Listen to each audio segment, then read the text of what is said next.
E já convido-os a abrir a palavra de Deus num livro do Antigo Testamento, livro de Neemias, capítulo 10. Neemias, capítulo 10. Vamos fazer a leitura da palavra de Deus, dando continuidade à série de exposições no livro de Neemias. Hoje pela manhã já tivemos o tempo para conversarmos sobre Neemias e no site da Igreja Presbiteriana de Santo Amaro nós já tínhamos 4 exposições, essa hoje pela manhã a quinta e essa é a 6ª exposição. E nós já vimos a respeito submissão, decisão em Neemias, lucidez para tomar as atitudes mais adequadas, e por isso este homem é um valoroso homem de Deus, porque Neemias era um homem como nós, e que liderou um projeto, como nós podemos liderar projetos também. Neemias foi um grande líder, porque era copeiro do rei Artaxerxes, mas ficou sabendo que o seu povo em Jerusalém passava por grande aflição. E então, comovido, porque a cidade estava com os muros derrubados, a cidade estava destruída no seu sistema político e social e econômico também. A cidade de Jerusalém estava sem direção e ele entende que ele poderia contribuir. Então ele pede autorização do rei. O rei dá, mas não dá só autorização. O rei dá a ele pessoas para ajudá-lo. Ele avalia todas as necessidades que tem e volta a Jerusalém com um grupo enorme de pessoas e reconstrói aquela cidade. Esse homem tem um valor inestimável para o cristianismo, porque nele nós encontramos uma figura obstinada, uma figura convicta. Em Neemias, alguém sem temores maiores. Em Neemias, alguém que arregaçava verdadeiramente as mangas pelo quanto cria no Senhor, porque o que moveu Neemias foi a sua fé. Então Neemias foi um grande líder, como eu disse pela manhã, por algumas características. E as 3 principais características de Neemias eram essas que eu vou lhes dizer. Neemias via além do que os outros viam, via mais do que os outros viam e via antes do que os outros viam. E por ter essa característica de conseguir compreender as coisas nas profundidades que as circunstâncias, que as situações exigem, Neemias se destacou. Quer ser um cristão que se destaca nos dias atuais? Avalia a relação com Deus, avalia a relação com o próximo, avalia a relação com os sistemas existentes, pois Neemias fez isso. E então Neemias voltou a Jerusalém, reconstruiu de 2 maneiras. Primeiro, reconstruiu os muros. 52 dias, muros de pé, Jerusalém protegida, guardas nos 4 cantos. Pronto, já agora temos uma condição de integridade em Jerusalém. Mas a reconstrução de Jerusalém não ficava circunscrita aos muros. Precisava organizar, o povo precisava viver, precisava trazer ao povo de novo ânimo, esperança, fé, amor a Deus, gratidão ao Senhor. E então, depois de reedificar os muros, Neemias reedifica a comunidade, acompanhado de Esdras e de muitos outros que participaram deste projeto, obviamente, como Ageu, Zacarias e Zorobabel. Aqui está um homem para ser estudado, porque ele é exemplo para nós. Ele, apesar das intrigas, insinuações, intimidações que sofreu, porque não teve vida fácil, Neemias sofreu de todas as formas para reconstruir Jerusalém. Mas as intrigas enfrentou com hombridade e firmeza, as insinuações enfrentou com testemunho e com orações, as intimidações novamente enfrentou com integridade, com prudência, com justiça, com temperança e com forte convicção. Eu sei que eu tenho que fazer essa obra. Eu sei que eu estou aqui, eu sei que cabe a mim uma ação e ninguém vai me tirar deste foco. Estes são os elementos que nos levam a pensar que homem precioso foi Neemias na reconstrução de Jerusalém. Hoje pela manhã nós estudamos o capítulo 9 e no capítulo 9 nós vimos a centralidade da palavra nessa reconstrução. A leitura da palavra, 1/4 do dia é destinado à leitura da palavra. Outro quarto do dia é destinado às confissões ao Senhor. E ao final, mais a outra parte do dia para adorar ao Senhor. Todo o capítulo 9 mostra isso. A importância da leitura da palavra, o que a palavra produz no meio do povo quando ela é lida e as reações a essa palavra. Lá no capítulo 9, nós percebemos no finalzinho, no versículo 38, qual foi a reação à palavra de Deus. Eles disseram: Senhor, nós precisamos da sua misericórdia, nós precisamos do Senhor. Sustenta-nos, porque nós precisamos do Senhor. Diz o versículo 38, 9:38. Por causa de tudo isso, estabelecemos aliança fiel e o escrevemos. E selaram-na os nossos príncipes, os nossos levitas e os nossos sacerdotes. Bom, é sobre isso que eu vou falar nessa noite. Sobre esta aliança firmada com Deus. Sobre este compromisso firmado com Deus. Sobre este acordo escrito e assinado do povo de Neemias com o Senhor. Provavelmente foi Esdras que redigiu e eles assinaram um compromisso de andar com o Senhor. Deixa eu fazer uma aplicação inicial. Você já pensou em fazer um compromisso com o Senhor neste ano? Ou o ano entrou e ainda não deu tempo? Eu quero lhe incentivar a se comprometer com o Senhor. Quero lhe incentivar a conversar com o Senhor lentamente, vagarosamente, conversar com o Senhor sobre a sua vida. Essa é uma boa hora para isso, porque 2014 já passou. As festas já ficaram para trás. Não existe mais. O que existe é um ano inteiro pela frente. E a palavra de Deus diz que não andam dois juntos se não tiver acordo. Quer Deus na sua vida? Trata de fazer o acordo. Trata de pensar com Ele. Como é que vai ser a sua vida? Como é que será a nossa vida ao longo deste ano? Não andam dois juntos sem acordo. Se nossas ideias não forem as ideias de Deus, não pense que esse ano vai ser um bom ano para ti ou para mim. Se não andarmos sob as orientações de Deus, não adianta o nosso esforço. Lembra o que o Salmo 127 disse? Se o Senhor não edificar a sua casa, não adianta você fazer horas extras. Se o Senhor não sustentar sentimentos entre você e a tua esposa, não adianta você fazer o máximo por ele fazer o máximo por ti. Se o Senhor não sustentar honra nos seus filhos por ti, eles vão te desobedecer, vão te envergonhar nesse ano. E você vai colocar a culpa em quem? No ano que foi difícil? Nas pessoas? Nas circunstâncias? Eu vou apontar um caminho onde você colocar a responsabilidade. Se o Senhor não edificar a nossa casa, será um ano de tempo perdido. É o que queremos? Queremos um ano perdido na nossa vida? Não, eu não quero. Pois não queira. Pois não queira. O segredo está na pessoa do Senhor.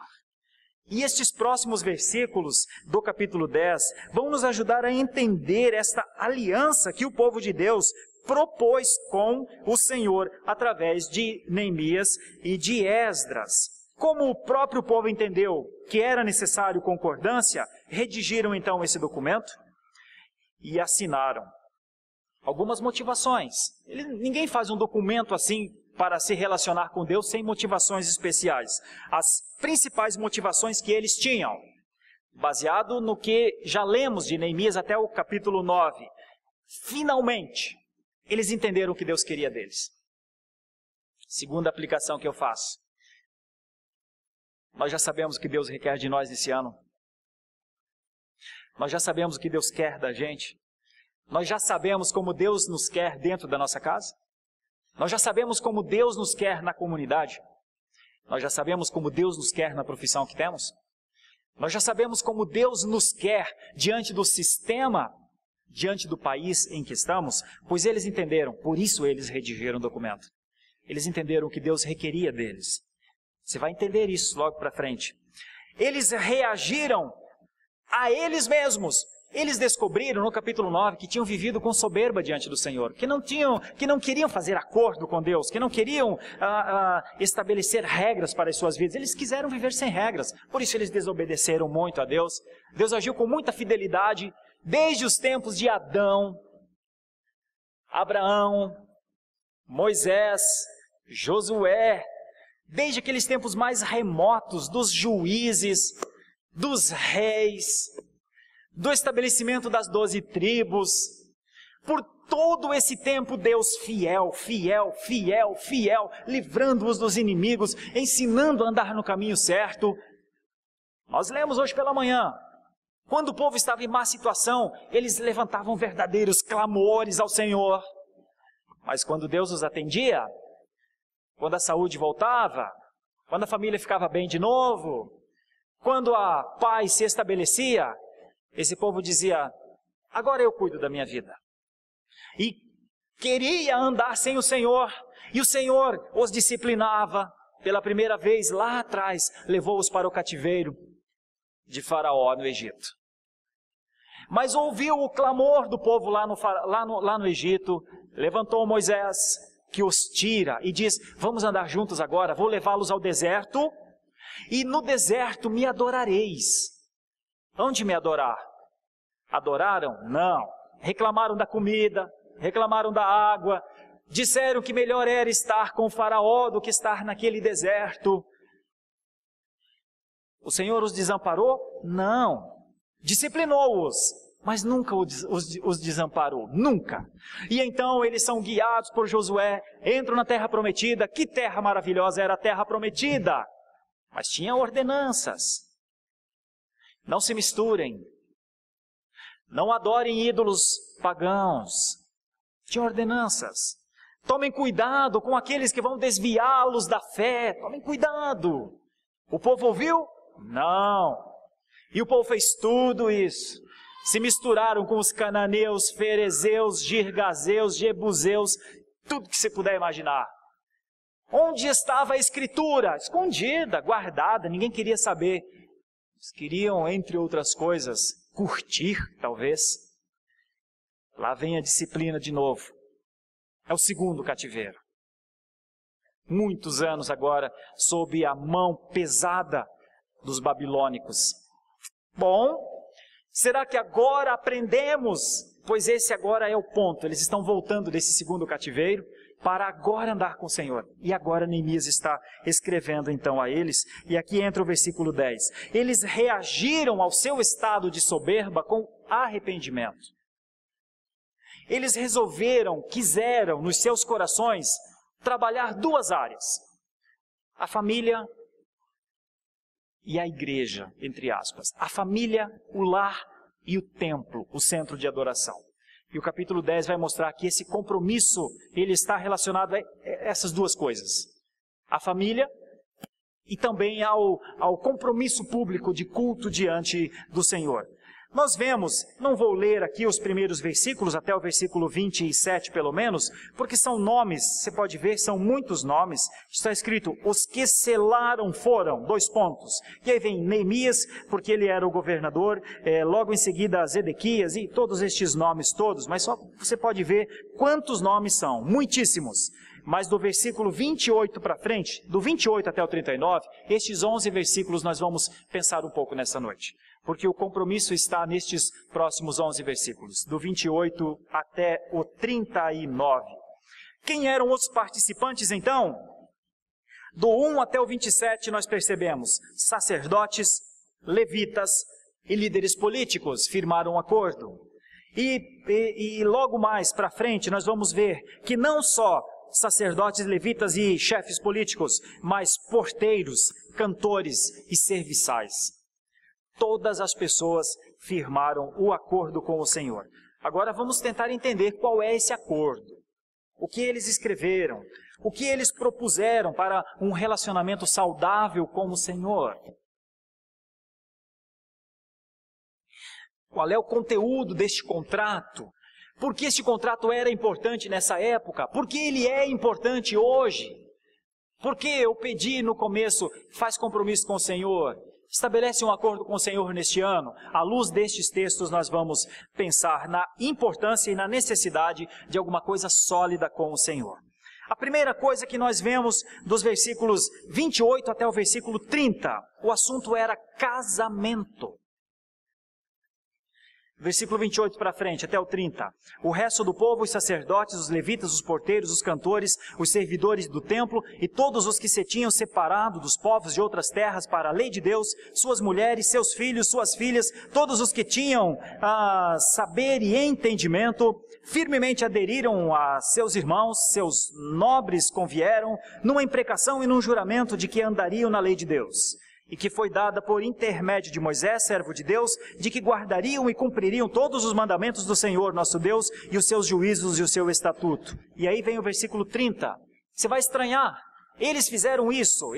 Isso aqui faz parte do acordo com Deus. Eles disseram que não dariam as suas filhas aos povos da terra, nem tomariam as filhas deles para os seus filhos. Por que será que a primeira coisa que eles fazem no acordo é de dizer, não vamos dar os nossos filhos aos povos que não são do Senhor? E nem vamos, como é que é aqui? Não dar as filhas e nem tomar as filhas deles para os seus filhos. Por que será? Se você quiser abrir a palavra de Deus, eu vou ler vários versículos, principalmente em Êxodo e Levítico.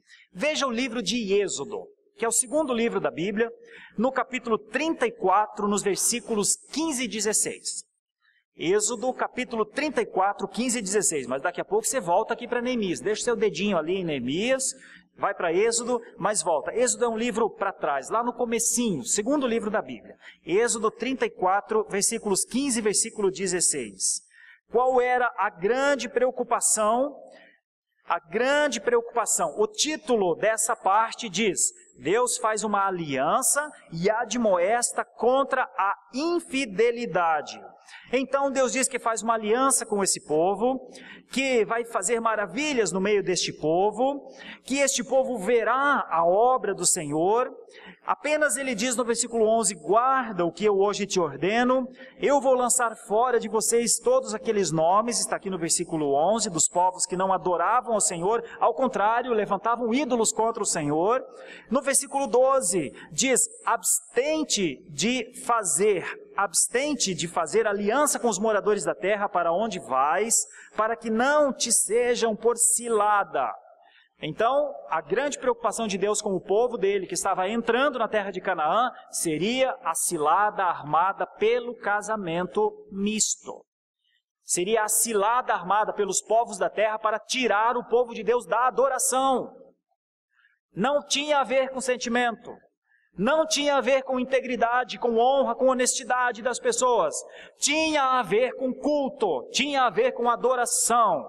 Tinha a ver com coisas que Deus tinha estabelecido para o seu povo, mas aqui nós percebemos que a orientação é que não aconteça, veja o versículo 14, porque não adorarás outro Deus, pois o nome do Senhor, e a palavra Senhor aqui é o Deus do pacto, é Iavé, é zeloso, sim, Deus zeloso ele é. Aí veja o versículo 15 e 16. Para que não faças aliança com os moradores da terra.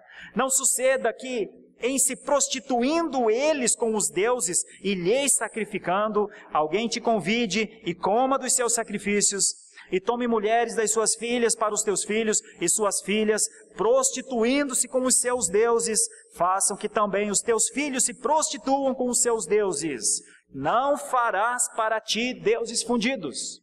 Não farás para ti deuses fundidos. Então, a primeira grande orientação lá atrás era, não pode ter casamento misto porque vocês vão se perder.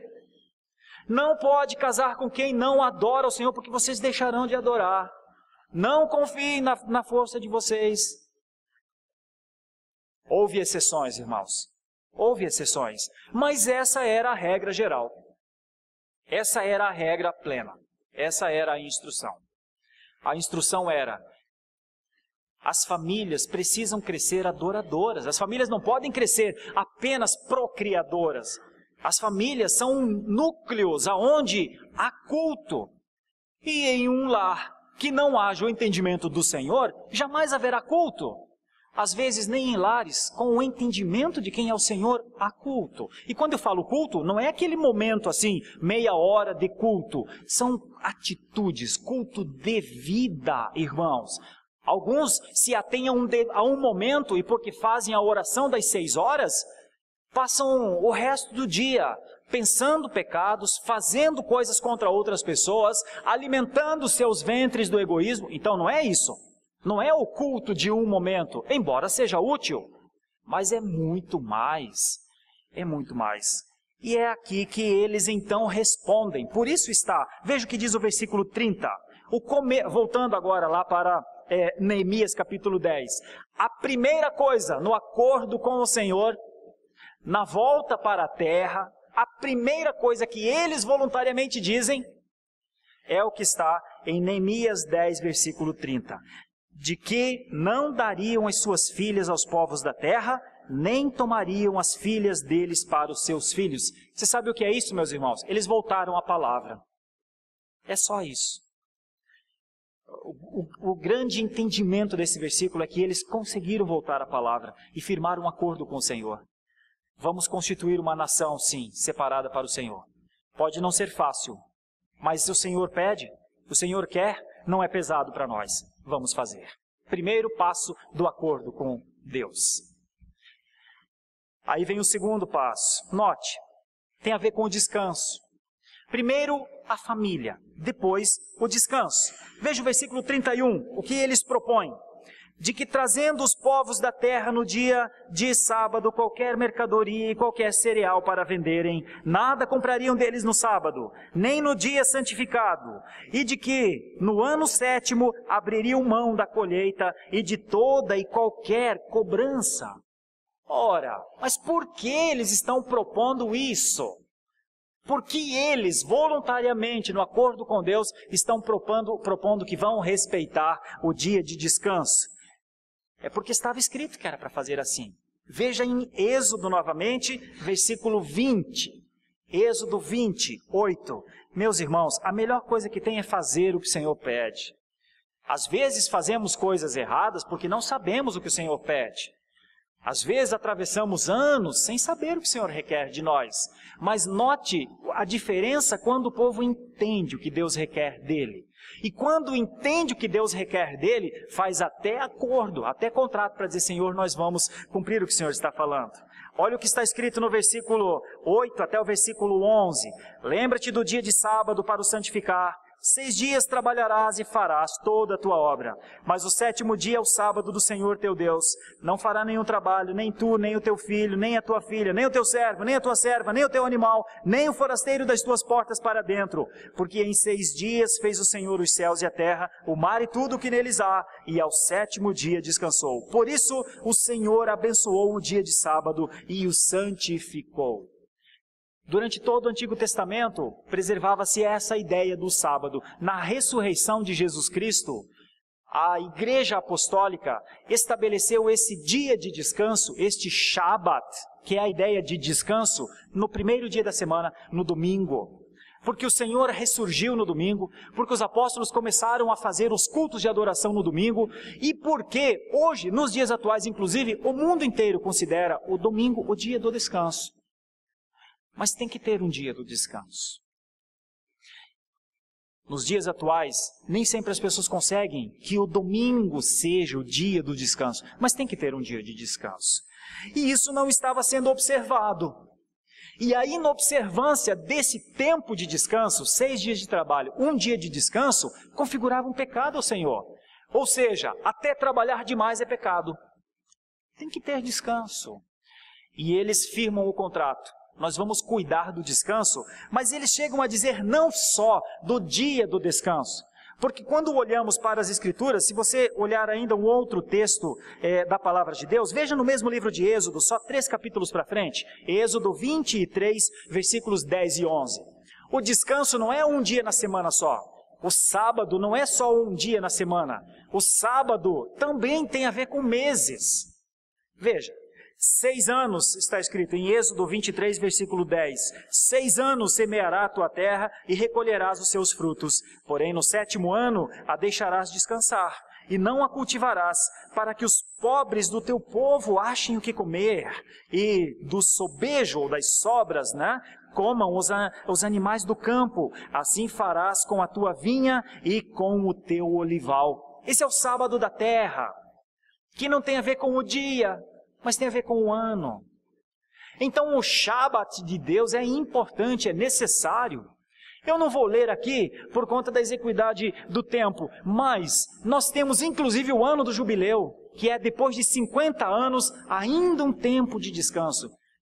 Deus deu muita importância ao descanso, irmãos. O descanso não deve ser a prioridade da nossa vida. Nós não estamos aqui para descansar, estamos aqui para trabalhar, mas não estamos aqui só para trabalhar. Estamos aqui para trabalhar os 6 dias e pelo menos um descansar. Eles querem refazer esse acordo com Deus novamente. Veja outro texto. Voltemos lá para Neemias capítulo 10, agora os versículos 32 e 34. Neemias 10, 32 e 34 vão mostrar que eles refazem a sua relação com o culto, com o templo. Veja o versículo 32, 10, 32. Neemias 10, 32. Também sobre nós pusemos preceitos, impondo-nos cada ano a terça parte de um ciclo para o serviço da casa do nosso Deus. Veja o versículo 34. Nós, os sacerdotes, os levitas e o povo deitamos sorte acerca da oferta da lenha que se havia de trazer à casa do nosso Deus, segundo as nossas famílias, a tempos determinados, de ano em ano, para se queimar sobre o altar do Senhor nosso Deus, como está escrito na lei. Então, meus irmãos, nós temos uma ideia aqui de sustentação da obra do Senhor, que é desde esses tempos mais antigos. Se você quiser abrir em Êxodo capítulo 30, versículos 13 e 14, você vai perceber essa instrução. É uma instrução que o povo de Deus cuida das coisas do Senhor. Êxodo 30, versículo 13 e 14, diz assim: todo aquele que passar ao arrolamento dará isto: metade de um ciclo, segundo o ciclo do santuário, este ciclo é de 20 geras. A metade de um ciclo é a oferta ao Senhor. Qualquer que entrar no arrolamento de 20 anos para cima, dará a oferta ao Senhor. É o ensino da fidelidade ao Senhor. Afinal de contas, Deus não dá tudo o que precisamos? Pois bem, Deus dá tudo o que precisamos e confia a nós as condições de sustentar a sua obra. Deus nos dá tudo o que nos é necessário para viver. Mas Ele diz, de tudo que eu lhes dou, será que vocês têm condição de serem fiéis para que a minha obra prossiga? Sim ou não? Bom, o povo não tinha sido. O povo era infiel. Mas na lei estava escrito que devia ser fiel. Então eles escrevem aqui no acordo, em Neemias capítulo 10, versículos 32 a 34. Senhor, nós queremos rever outra coisa. Fomos muito infiéis com o Senhor. Mas queremos repensar essa história. Vamos manter a casa do Senhor. Sim. Então note que até aqui, voltemos lá para Neemias capítulo 10. Até aqui nós vemos que esse acordo tem o primeiro tópico: casamento, família. Importância da família como um núcleo de adoração. E eu vou falar sobre isso lá na aplicação no final. A importância, principalmente para você que é jovem. Para você que é casado, é mais para avaliar o contexto como um todo. Mas para você que é jovem, invista numa família de adoração. Invista numa esposa que adore ao Senhor. Invista num marido que seja um sacerdote no lar. O teu benefício virá disso. Desobedeça a isso. E o seu casamento será por tua conta. E você vai ver o que é aqui no texto, o risco da desobediência do Senhor. E eu preciso ministrar isso à igreja moderna, à igreja atual. Bom, nós vemos assunto casamento, assunto descanso, assunto templo. Lá em Neemias capítulo 10, versículo 33, nós vamos perceber outra coisa. As celebrações.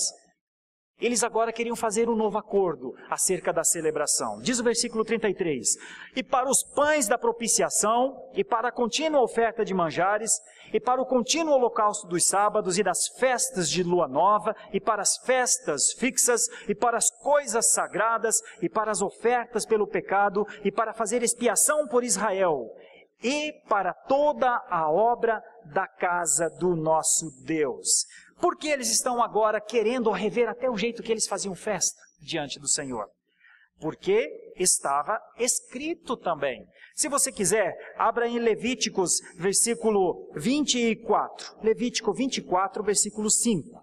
Levítico 24, versículo 5. Você vai perceber como, e vai até o versículo 9, 5 ao 9. Levítico 24, versículos 5 a 9. Também tomarás da flor de farinha e dela cozerás 12 pães, cada um dos quais será de 2 dízimas de um efa. E os porás em 2 fileiras, 6 em cada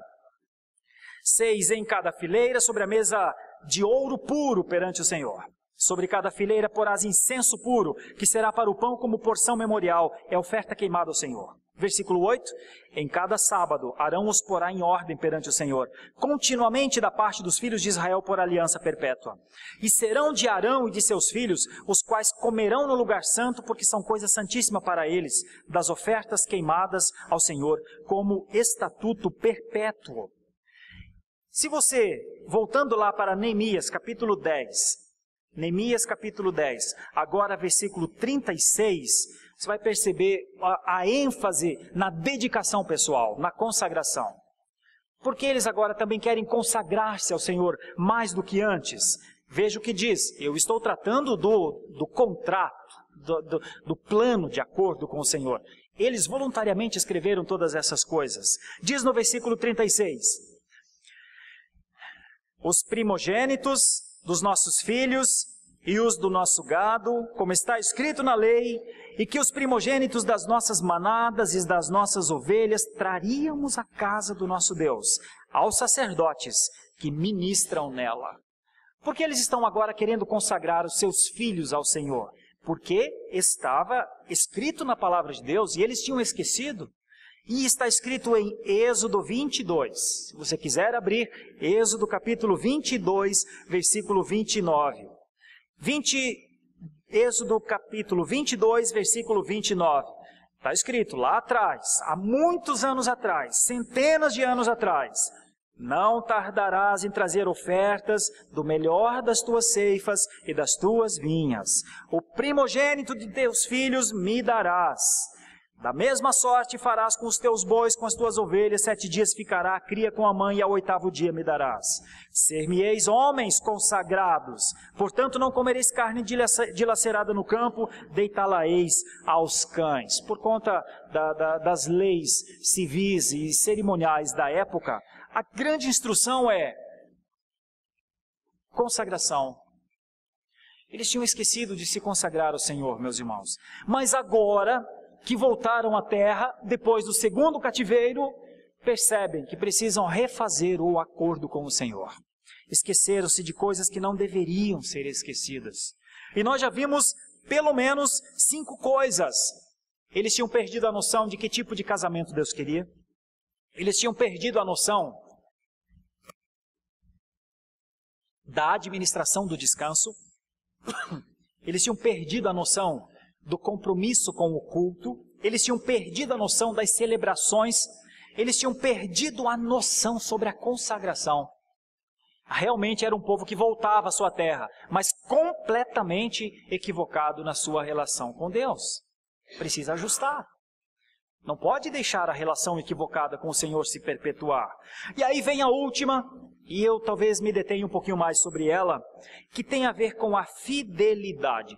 Voltemos para Neemias capítulo 10, eu vou ler 4 versículos lá. Neemias capítulo 10, versículo 35 primeiro. Neemias 10, 35. Antes de entrar no texto, convém um elogio, uma consideração muito importante a essa instituição, porque eu sou novo nessa instituição. Eu estou há 2 anos aqui apenas, mas essa é uma instituição de 50 anos, a Igreja Presbiteriana de Santo Amaro. E a Igreja Presbiteriana de Santo Amaro carrega uma honra pessoal como instituição de fidelidade. E muito se deve aos seus pastores que passaram aqui, homens ilibados, homens idôneos, homens que não foram envolvidos em escândalos, homens que não compraram propriedades com dinheiro escondido da fidelidade do povo, Homens que procuraram viver ao longo desses 50 anos, mantendo essa igreja, sustentando obra missionária, plantando igrejas nesse extremo da Zona Sul. Essa igreja é mãe de muitas igrejas novas, porque pessoas assentadas nestes bancos ofertam, dizimam. Essa igreja consegue fazer um trabalho na região, e não só na região, mas no Brasil, sustentando missionários, e no exterior, tendo um total de aproximadamente 10 missionários sendo sustentados por nós, com contribuições da nossa parte, por conta desse entendimento. Ao longo de 50 anos, essa igreja fez e continuará a fazer. Mesmo que eu não entendesse, não concordasse, não trabalhasse por isso, tenho certeza que a igreja continuaria a fazer. Mesmo que você não contribua, não entenda e não queira participar, e queira insistir em infidelidade, essa igreja continuará a fazer. E essa honra precisa ser dada a esses homens que passaram por aqui e entenderam a importância da fidelidade. Entenderam que confiar no Senhor é mais importante que confiar em si. Entenderam que o dinheiro que chega às nossas mãos é um dinheiro para ser administrado, porque somos mordomos das coisas do Senhor. Não somos donos das coisas do Senhor. O Senhor é dono do óculos que eu uso, o Senhor é dono da roupa que eu uso, o Senhor é dono do sapato que eu uso, do carro que eu dirijo, da casa que eu me localizo. O Senhor é dono da minha inteligência, o Senhor é dono da minha saúde, o Senhor é dono de tudo. Se eu e você quisermos ser donos daquilo que o Senhor é o proprietário, eu não sei se há muitos pecados maiores do que este. Querer se fazer proprietário do que não somos proprietários é uma soberba muito grande. E era isso que o povo reconhecia. Não sou dono de nada, tudo é do Senhor. Então vou fazer o que o Senhor manda. E fazer o que o Senhor manda está nos versículos 35, pelo menos, 37, 38 e 39. Acompanhe comigo. Neemias 10, 35 diz assim: e que também traríamos as primícias da nossa terra, e todas as primícias de todas as árvores frutíferas, de ano em ano, à casa do Senhor. Agora vê o 37. De novo usa o termo primícias. As primícias da nossa massa, as nossas ofertas, o fruto de toda a árvore, o vinho e o azeite traríamos aos sacerdotes e às câmaras da casa do nosso Deus. Os dízimos da nossa terra aos levitas, pois a eles cumpre receber os dízimos em todas as cidades onde há lavoura. O sacerdote, filho de Arão, estaria com os levitas quando estes recebessem os dízimos, e os levitas trariam os dízimos dos dízimos à casa do nosso Deus, às câmaras da casa do tesouro.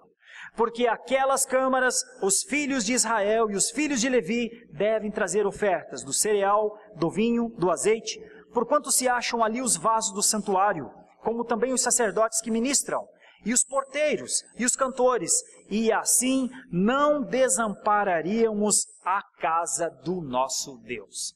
Irmãos, é porque a casa do nosso Deus era amparada pela fidelidade.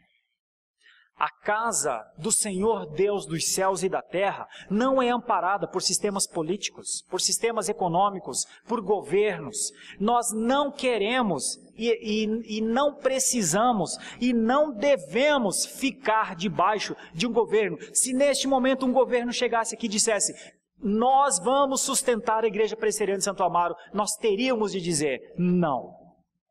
Não, porque nós temos um povo aqui. Porque nós temos um povo selado pelo Espírito Santo da promessa, lavado no sangue do Cordeiro, crente e salvo, que peregrina por esses montes, como nós cantamos aqui, e que sofre muitas vezes com as altas cargas tributárias que vocês, políticos, impõem sobre nós, e não nos dão aquilo que seria o justo, porque esse povo, pelo que paga, mereceria ter um mínimo de dignidade. Vocês não fazem isso, mas vocês também não podem sustentar essa casa, porque essa casa é do Senhor. E o privilégio do povo do Senhor não pode ser tirado. Eu sei que alguns talvez, mais fracos talvez de entendimento desse todo, diriam: pastor, mas seria até bom, aí eu poderia gastar aquilo que é o meu dízimo numa viagem a mais, eu poderia trocar de carro de novo. Irmão, você quer trocar de carro, você quer fazer uma viagem a mais como um ladrão de Deus? Pois seria melhor não trocar de carro e não fazer a viagem a mais, mas ser achado fiel diante do Senhor. Meus irmãos, muitos fazem isso achando que é normal, mas não é. Fidelidade é fidelidade e infidelidade é infidelidade. E eu não gostaria de ter um ano inteiro de infidelidade na minha vida. Por isso, não posso, de maneira alguma, na exposição do texto, e eu estou fazendo uma leitura expositiva do texto, me furtar desse ponto. Irmãos, nós ainda somos uma igreja fiel. Irmão, nós ainda somos a igreja que um dia, não neste lugar, praticamente numa tenda, num outro lugar, foi levantada em fé, com homens que vieram para cá, com inúmeras dificuldades, mas sonharam com este lugar como um local de proclamação do Senhor, um farol em Santo Amaro, uma condição de a palavra do Senhor ser pregada aos quatro cantos deste mundo. Pois eu lhes digo, esse dia chegou. E essa igreja consegue fazer isso para a glória de Deus. Então Deus nos deu tudo aquilo que nossos antepassados mais queriam. Hoje somos herdeiros de uma graça de Deus. E dentro da graça de Deus, seríamos infiéis ao Senhor? Não, não seríamos. Eu suplico a você, não tenha um ano de infidelidade na sua vida. Você pode enfrentar dificuldades como eu enfrento, mas o que é do Senhor é do Senhor. O que é dele é dele. O que é dele não é meu. O que é dele é dele. Não encontremos explicações sociológicas, econômicas, para dizer, Senhor, me dá o que é teu. Porque querer do Senhor aquilo que é dele, sempre será um ato de infidelidade, ainda que justificado. Pois o texto diz que eles voluntariamente disseram, agora queremos ser fiéis, Senhor. Não fomos. O capítulo 9 mostra a dimensão da infidelidade do povo. E por isso o povo foi disciplinado. Mas eles dizem, não queremos mais. Não queremos mais viver com a infidelidade como se ela fosse uma inimiga dentro da nossa casa. Não queremos mais. E por isso fazem este compromisso, o da fidelidade. Por quê, irmãos? Porque estava escrito. Quer ver onde estava escrito? Abra comigo em Deuteronômio capítulo 26, acerca de fidelidade. Eu vou ler esses dois últimos versículos, esses dois últimos textos, na verdade. Deuteronômio 26, 1 a 11. Está escrito assim. Ao entrares, eu estou em Deuteronômio 26, 1. Ao entrares na terra que o Senhor teu Deus te dá por herança, ao possuí-la, nela habitares, tomarás das primícias de todos os frutos do solo que recolheres da terra, que te dá o Senhor, ou seja, tudo vem do Senhor, que te dá o Senhor teu Deus, e as porás num cesto, e irás ao lugar que o Senhor teu Deus escolher para ali fazer habitar o seu nome. Virás ao que naqueles dias for sacerdote e lhes dirás, hoje declara o Senhor teu Deus que entrei na terra que o Senhor sob juramento prometeu dar a nossos pais. O sacerdote tomará o cesto da tua mão e o porá diante do altar do Senhor teu Deus. Então testificarás perante o Senhor teu Deus e dirás, Arameu prestes a perecer foi meu pai, e desceu para o Egito, e ali viveu como estrangeiro, com pouca gente, e ali veio a ser nação grande, forte e numerosa, é o povo de Jacó. Mas os egípcios nos maltrataram e afligiram, e nos impuseram dura servidão. Clamamos ao Senhor, Deus de nossos pais, e o Senhor ouviu a nossa voz, e atendeu para a nossa angústia, para o nosso trabalho e para a nossa opressão. E o Senhor nos tirou do Egito com poderosa mão, e com braço estendido, e com grande espanto, e com sinais, e com milagres, e nos trouxe a este lugar, e nos deu esta terra, terra que mana leite e mel. Eis que agora trago as primícias dos frutos da terra, que tu, ó Senhor, me deste. Então as porás perante o Senhor teu Deus, e te prostrarás perante ele. 11. Alegrar-te-ás por todo o bem que o Senhor teu Deus te tem dado a ti e a tua casa, tu e o levita e o estrangeiro que está no meio de ti. Ou seja, a fidelidade é um ato de alegria, de gratidão. A fidelidade é um ato de adoração. A fidelidade é um reconhecimento. Por isso ninguém é fiel pelo que virá. Nós não praticamos, estabelecemos fidelidade ao Senhor porque queremos alguma coisa do Senhor. Nós estabelecemos a fidelidade em cima daquilo que o Senhor nos deu, irmãos. E essa talvez seja uma das grandes diferenças entre a igreja presbiteriana e muitas outras denominações. Nós não fazemos negócios com Deus. Ao contrário, nós fazemos um contrato de vida com o Senhor por aquilo que o Senhor já fez conosco. Nós não estamos convencendo Deus a ser mais bom conosco, melhor conosco do que Ele foi até agora. Porque não precisa, meus irmãos, porque na provisão de Deus, basta obedecer. Nós vivemos no Senhor e o Senhor entra com a provisão, entende? Não é para o futuro, é pelo passado. E isso faz toda a diferença. Agora veja um outro versículo ainda, o versículo 27, 30. Levíticos 27, 30. Abra, por favor, em Levítico 27, 30 a 33. A administração das coisas do Senhor. Administração das coisas do Senhor. Administração do que o Senhor diz, isso é meu. Administra bem porque isso é meu. Diz assim, no capítulo 27 e no versículo 30. O texto é sobre as dízimas, ou sobre o que é o dízimo. Versículo 30 até o 33. Você vai ler aqui na palavra como é quando a gente pratica infidelidade diante do Senhor. E o que a gente tem que fazer quando pratica infidelidade diante do Senhor. Também todas as dízimas da terra, tanto dos cereais do campo, como dos frutos das árvores. Olha a expressão, são do Senhor. Não é que eu dou ao Senhor, não é que eu pago ao Senhor, não é que é meu e eu coloco ao Senhor porque sou um homem generoso. Não, fidelidade é uma virtude exigida. Fidelidade não é alguma coisa que me faz diferente dos outros. Fidelidade não é um ato altruísta. Não, fidelidade é um ato de obediência, porque é dele, diz o texto. Não é meu, nunca foi meu. Então, são do Senhor. Olha a expressão, santas são ao Senhor. O dízimo que é do Senhor e que você tem na sua casa, santo é, diz a palavra do Senhor. E é dele. É uma parte do seu movimento, da sua administração, envolvida na santidade do Senhor. Veja como é um perigo fazer da santidade ao Senhor um pecado e um roubo. Mas o texto continua a dizer, 31, se alguém das suas dízimas ou dos seus dízimos quiser resgatar alguma coisa, ou seja, todos nós sabemos quanto é o dízimo. Todos nós sabemos, muito ou pouco, não importa. Igreja não é para muitos dízimos, igreja é para fidelidade. Não importa, nós não andamos atrás dos mais ricos. Nós não pensamos em montante grande para a igreja. Nossa preocupação é a fidelidade do povo do Senhor. Então, muito ou pouco, realmente não importa.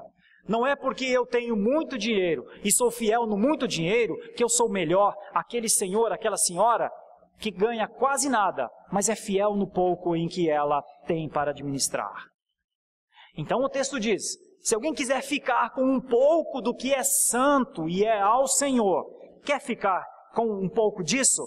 Nota como é que precisa resolver essa questão. Se alguém das suas dízimas quiser resgatar alguma coisa, quiser ficar com alguma coisa, acrescentará a sua quinta parte sobre ela. Ah, meus irmãos, se o povo do Senhor, não o povo que luta por prosperidade, não aquele que está querendo ganhar, vencer, não aquele que está querendo alimentar o seu ventre, mas aquele que quiser ser fiel ao Senhor, perceber que quando é infiel ao Senhor, precisa acrescentar 20% ao Senhor. É o que o texto está dizendo. Acrescentará a sua quinta parte. A quinta parte é 20%. Ah, meus irmãos, se a fidelidade alcançasse níveis assim. Porque é possível mesmo que alguns não consigam. É possível, eu sei que é. Mas note o grau de responsabilidade de administrar as coisas do Senhor. Administrou mal as coisas do Senhor? Essa é a sua disciplina. Acrescentar 20%. É o que a Bíblia diz. Nem mais, nem menos. É o que a Bíblia diz. Já pensou? No tocante, está escrito no versículo 32, as dízimas do gado, do rebanho, de tudo o que passar debaixo do bordão do pastor, o dízimo será santo ao Senhor. Não se investigará se é bom ou mal, nem o trocará. Mas se de algum modo o trocar, um e outro serão santos, não serão resgatados. 34. São estes os mandamentos que o Senhor ordenou a Moisés para os filhos de Israel no Monte Sinai. Então nós temos uma ideia muito clara aqui, meu irmão, pelo menos 5 ideias muito claras nesse compromisso que o povo de Deus fez com o Senhor. Primeiro, que repensaria a questão da família. E que repensaria a família como um núcleo de adoração. Depois que cuidaria do descanso, porque não é só trabalho, trabalho, trabalho. Porque a Bíblia ensina também a ter descanso diante do Senhor. Depois sobre como era viver em culto com o Senhor. Depois como era a celebração. Depois como seria a consagração dessas pessoas, dos primogênitos e mesmo dos homens ao Senhor. E por fim, uma conversa ao pé do ouvido, ao pé da letra, debaixo das Escrituras, sobre a fidelidade ao Senhor. Eles escrevem tudo isso. E o finalzinho, lá em Neemias 10, 39, se você quiser abrir, a chave final, como que encerra esse capítulo 10, é Neemias 10, 39, diz assim: e assim não desampararíamos a casa do nosso Deus. E assim não desampararíamos a casa do nosso Deus. Eu tenho por princípio, nas igrejas por onde pastoreio, de ter uma relação sempre muito próxima com a liderança, porque eu considero que a liderança é o primeiro núcleo de serviçalidade da igreja. Presbíteros, diáconos, líderes eleitos, líderes nomeados. E eu insisto sempre com os nossos líderes, e eu espero em Deus não achar ninguém infiel. Irmãos, mas às vezes eu acho, viu? E sofro muito com isso. E muitas vezes já chamei presbíteros para conversar. Não poucas vezes, irmãos, várias vezes. E diáconos para conversar. E presidentes de sociedades para conversar. Porque uma das primeiras coisas que demonstra fidelidade ao Senhor, e você pode acreditar nisso, é por amor, precisa ser a fidelidade. Uma das primeiras coisas que mostra a fidelidade ao Senhor é o dízimo. É como se vive diante do Senhor com as coisas que são do Senhor. E com isso, a igreja, os membros da igreja, podem confiar que os seus líderes são fiéis. Pode até encontrar dificuldade em um ou em outro, mas eu sei que são homens que, à luz da palavra de Deus, querem acertar os seus caminhos. Então eu posso dizer a uma igreja como a nossa, que tem talvez 400 e poucos membros, mais do que 400 membros, vocês podem confiar nisso. Esses homens que há 50 anos lideram essa igreja são homens idôneos. Vou dizer de novo, pode até ter um ou outro que não consegue lidar com isso. Mas a palavra os corrige, a palavra os exorta. O homem não pode obrigar, mas a palavra sim. E a palavra chama estes homens a repensar em sua vida, até porque tem a ver com a sua bênção, tem a ver com a sua vida. E em desobediência vai sofrer de alguma maneira, em desobediência vai sofrer disciplina do Senhor. Sempre em desobediência vai sofrer disciplina do Senhor. Eu não sei onde é a disciplina do Senhor. Mas muitos deles. Uma pessoa, inclusive, no ano passado, me chamou para conversar. Pastor, eu estou com um problema e eu estou dizendo ao Senhor, e o meu problema é esse, eu não sou fiel. Eu peguei na mão dessa pessoa, olhei nos seus olhos, uma pessoa muito mais idosa comigo, e disse para ela, pois essa é a hora para você se arrepender. Essa é a hora então. Arrepende-te para o seu próprio bem. Não é por mim, eu nem vou saber se você é fiel ou infiel. O pastor nem olha nos dízimos da igreja. Diferentemente de muitas instituições, o pastor presbiteriano não acompanha, não vai ver quem faz o quê. Não acompanha o dinheiro da igreja. Mas eu preciso dizer de púlpito, importa saber que você seja um homem, uma mulher fiel ao Senhor. Porque isso fazia parte da vida, do acordo para andar com Deus. Em Neemias, não tem como ser mais claro. A minha pergunta seria, hoje mudou? Não mudou. É tudo exatamente como era.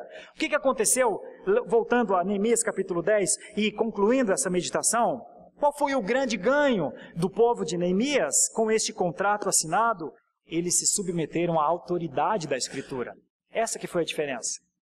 Alguém só se torna um defensor do casamento, do dia de descanso, do templo, das celebrações, da consagração e da fidelidade, quando se submete à autoridade das Escrituras.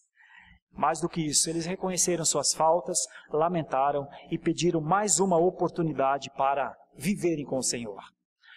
Eu finalizo fazendo esta pergunta à Igreja Presbiteriana de Santo Amaro, a todos nós e todos quantos nos virem depois por estes canais de mídia. A quanto anda a nossa fidelidade? O que é ser fiel ao Senhor? Fidelidade é uma expressão de confiança ao Senhor. Como está nosso casamento? Como está a nossa família?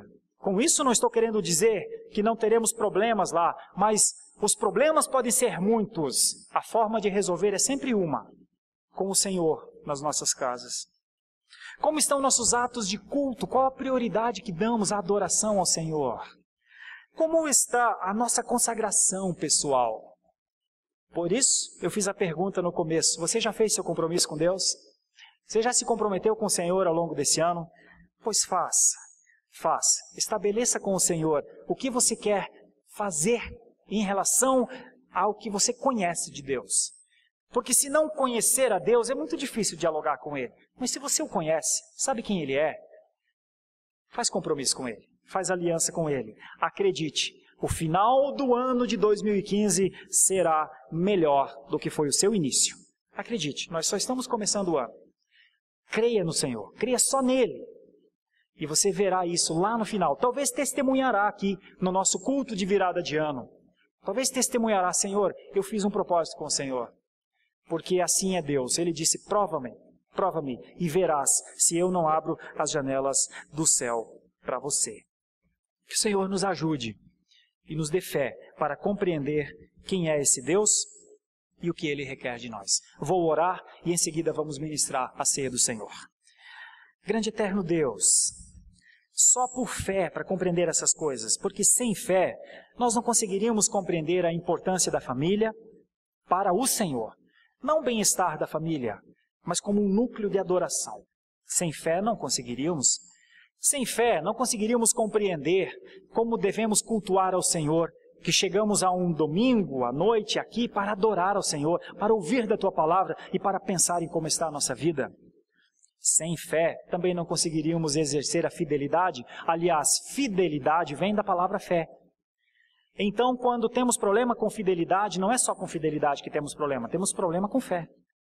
É porque, em alguma maneira, nossa fé está com problemas e precisa urgentemente de solução. Pois eu te peço, como os discípulos pediram, enche-nos de fé, cobre-nos de fé, sustenta-nos por fé, faz-nos viver por fé, porque a Tua palavra é que diz que o justo viveria por fé. Ajuda-nos, Senhor, com o pé no chão, exercitando todas as nossas faculdades mentais, usando a nossa capacidade de lógica, usando a nossa capacidade de entendimento de quem é o Senhor, faz-nos andar por fé, porque não queremos viver só pela lógica e também não queremos viver sem a lógica. Faz-nos dia a dia mais maduros na Tua caminhada, Senhor, nessa caminhada que o Senhor nos deu.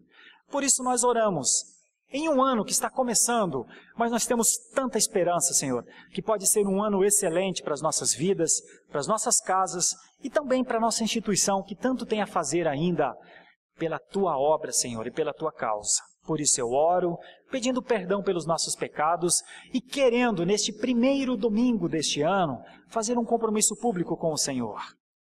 Um compromisso de santidade, um compromisso de consagração, um compromisso de fidelidade, porque o Senhor pediu, e se o Senhor pediu, não precisa pedir duas vezes. Assim oramos, em nome de Jesus. Amém.